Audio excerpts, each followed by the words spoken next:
આજના સૌથી મોટા સમાચાર. કેન્યાના દરિયાકાંઠા વિસ્તાર ક્વાલેમાં એક નાનું વિમાન ક્રેશ થતાં 12 લોકોના મોત થયા છે. વિમાન ડાયનથી કિચન ડેમ્બો જઈ રહ્યું હતું. સ્થાનિક અધિકારીઓ અને ઉડ્ડયન અધિકારીઓએ અકસ્માતની પુષ્ટિ કરી છે. આ અકસ્માત સવારે થયો હતો, જ્યારે આકાશ સ્વચ્છ હતું, પરંતુ ચોક્કસ કારણ હજુ સુધી જાણી શકાયું નથી. અધિકારીઓએ જણાવ્યું હતું કે આ અકસ્માત ડાયની હવાઈ પટ્ટીથી લગભગ 40 કિલોમીટર 400 માઇલ દૂર એક ડુંગરાળ અને જંગલી વિસ્તારમાં થયો હતો.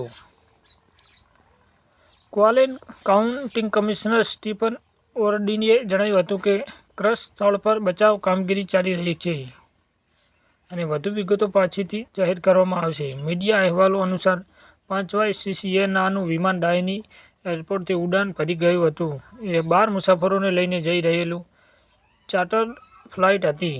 ક્વાલેના સિમ્બાગોલીની વિસ્તારમાં વિમાન અચાનક ક્રશ થયું. ઘટના સ્થળે હાજર ગ્રામ્યજનોએ જોરદાર વિસ્ફોટ અને ધુમાડાના ગોટા જોયા હોવાની જાણ કરી.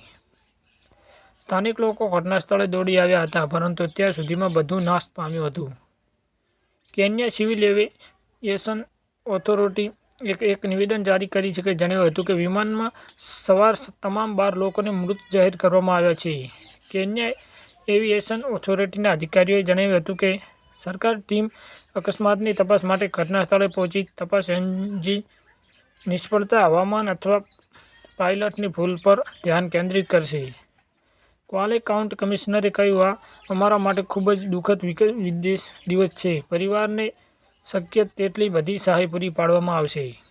બચાવ કામગીરી તાત્કાલિક શરૂ થઈ, પરંતુ કાટમાળમાંથી કોઈ જીવતું મળ્યું નહીં. મૃતકોમાં મોટા ભાગના પ્રવાસીઓ અને સ્થાનિક વેપારીઓ હતા. એક પરિવાર કહ્યું, અમારો ભાઈ વેકેશન પર ગયો હતો, તે ક્યારેય પાછો નહીં આવે.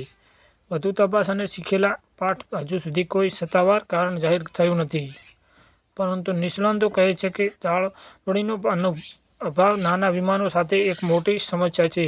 ગયા વર્ષે પણ કેન્યામાં 2 અકસ્માતો થયા હતા.